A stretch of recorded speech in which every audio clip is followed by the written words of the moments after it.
आई एगो मेहरारू के मरद गइल बड़े कलकत्ता कमाए आ गइल बड़े तो फिर अइले ना।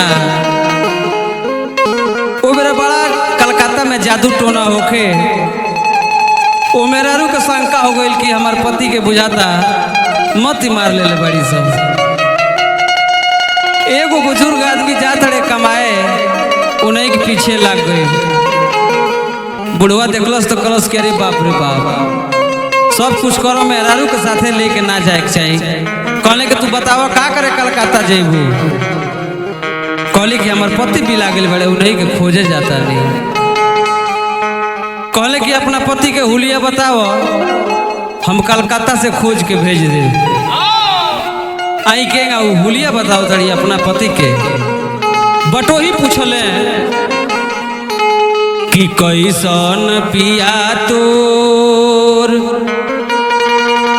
सामरे की हवे गोर।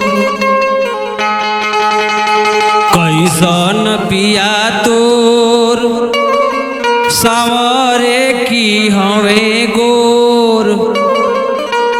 आरे सचमुच रूपवा बतैह प्यारी धनिया।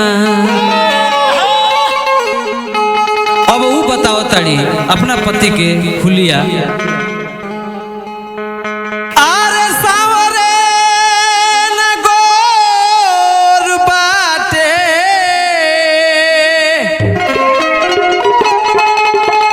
सावरे न गोर बाटे। अरे लमा नाही हवन नाटे मझिली शरीर श्याम सुंदर बटोहिया। कहली कि अगर जैसे ना चिन्हा तो हेसे जरूर चिन्हा जाइए। अरे घूठी पर ले धोती कोर नकिया सुगा के ठोर।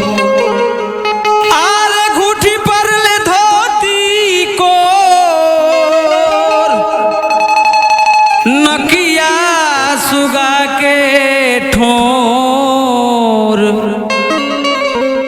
आरे सिरवा पर टोपी सीना चाकरे बटोहिया।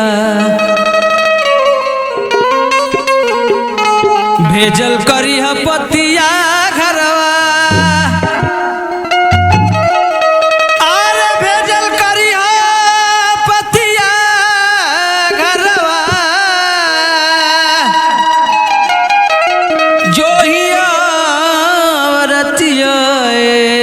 कलकतिया बालो